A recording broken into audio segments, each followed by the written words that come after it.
दोस्तों, आपने कभी ना कभी समुद्र और नदियों के ऊपर बने हुए ये बड़े बड़े पुल तो जरूर देखे ही होंगे।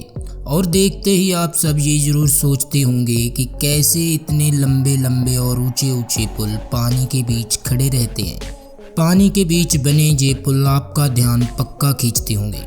और नदियों और समुद्रों के बीच कैसे सैकड़ों साल तक ये यूं के त्यों खड़े रहते हैं। आखिर कैसे बनाया जाता है इन समुद्री पुलों को, आइए जानते हैं इस वीडियो में। नमस्कार दोस्तों, स्वागत है आपका नॉलेज लाइफ चैनल में। दोस्तों, समुद्र के बीच बने ये ब्रिज सालों साल तक पानी की गहराइयों से इतनी ऊपर मजबूती से टिके रहते हैं। और इन पुलों को जब बनाया जाता है तो इसकी औसत लाइफ 100 साल रखी जाती है। हम सब ये तो जानते ही हैं कि पानी में बने हुए ये पुल हमारे जीवन का एक अहम हिस्सा है, क्योंकि इन ब्रिजेस की मदद से ही कई शहरों और कस्बों को एक दूसरे के साथ जोड़ा जाता है। दोस्तों, सोचिए ऐसे ब्रिजेस को बनाने के लिए किस किस्म की इंजीनियरिंग का इस्तेमाल होता होगा, तब जाकर पानी के बीचों बीच ये ब्रिजेस बनाए जाते हैं। इंजीनियरिंग डिजाइन के आधार पर समुद्र के बीचों बीच बनने वाले ये पुल कई तरह के होते हैं। किसी भी ब्रिज का निर्माण जगह के आधार पर किया जाता है।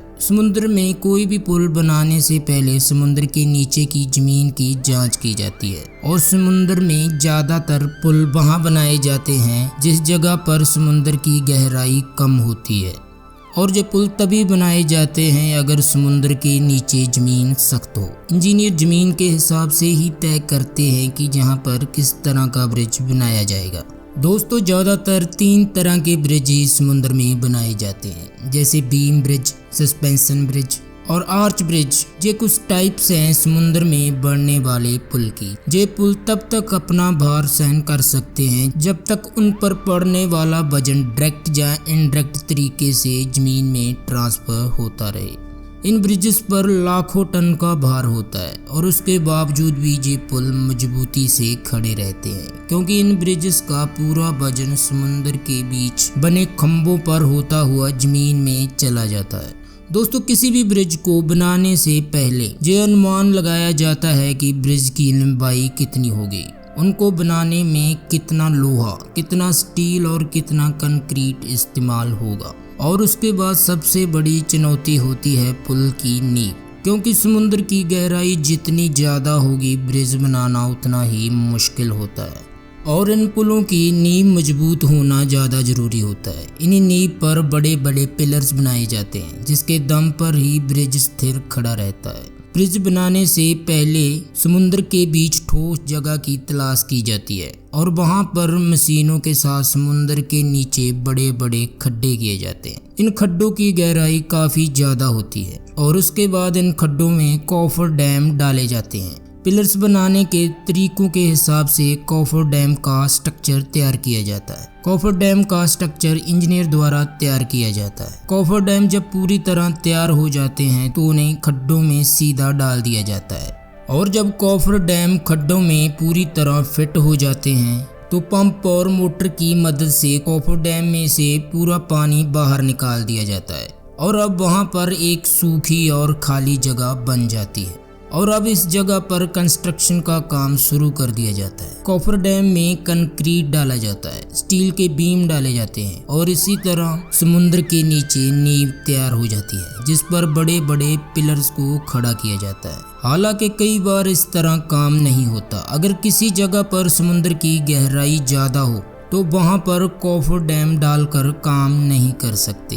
वहाँ पर जमीन के नीचे बीम्स को डालने के लिए किसी भी ठोस जगह को देखकर वहाँ पर बड़ी बड़ी बोरवेल मशीनों द्वारा समुद्र की सतह में बड़े बड़े बोर किए जाते हैं और उस बोर में से स्टील के बड़े बड़े पाइप डाले जाते हैं और उसके बाद मोटर और पंप की मदद से उसमें से सारा पानी बाहर निकाल दिया जाता है। और उसके बाद कंक्रीट और सीमेंट के मिक्सर को डालकर बड़े बड़े खंभे तैयार किए जाते हैं। इन दोनों प्रोसेस की मदद से एक एक कर समुद्र के बीच खंभे खड़े कर दिए जाते हैं। और अब इन पिलर्स को तैयार होने के बाद मशीन की मदद से खंभों के ऊपर कंक्रीट के ब्लॉक्स रखे जाते हैं। और ये कंक्रीट के ब्लॉक्स आकार में बहुत ज़्यादा बड़े होते हैं और इन्हें पहले किसी दूसरी जगह पर तैयार किया जाता है। मान लीजिए ब्रिज का आधा काम समुद्र में होता है और आधा काम दूसरी जगह फैक्ट्री में होता है। और इन ब्लॉक्स को अब पुल के पास ले जाने के लिए बड़े बड़े समुद्री जहाज की मदद ली जाती है और वहां पर पहुंचने के बाद बड़ी बड़ी क्रेन्स के साथ उठाकर स्टेप बाय स्टेप खंभों के ऊपर टिका दिया जाता है और इसी तरह समुद्र के बीच ब्रिज का निर्माण किया जाता है। दोस्तों, इसी तरह इस ब्रिज को बनाने की प्रक्रिया में काफी ज्यादा समय और पैसा लगता है।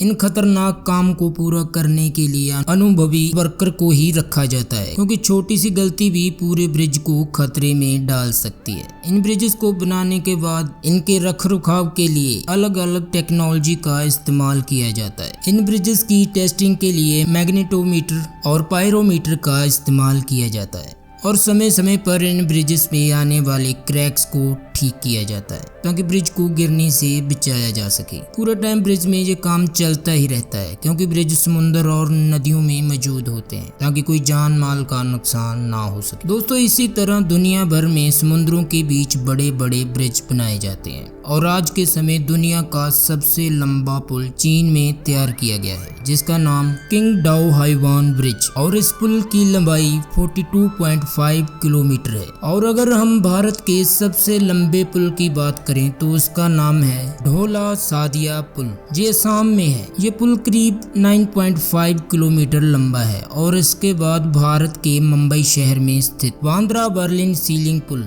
जिसकी लंबाई 5.6 किलोमीटर है। दोस्तों, इस पुल को 11 साल की मेहनत के साथ लगभग 2.25 लाख करोड़ के साथ तैयार किया गया। दोस्तों, ये तो आप समझ ही चुके होंगे कि समुद्र में ये ब्रिज बनाने में कितना ज्यादा खर्च और कितना समय लगता है। तो दोस्तों, आशा करते हैं कि ये वीडियो आपको पसंद आई होगी। अगर वीडियो आपको पसंद आई हो तो वीडियो को लाइक करें, हमारे चैनल को सब्सक्राइब करें। तो फिर मिलेंगे एक नई वीडियो के साथ। तब तक के लिए आपका इस वीडियो में अंत तक बने रहने के लिए आपका बहुत बहुत धन्यवाद।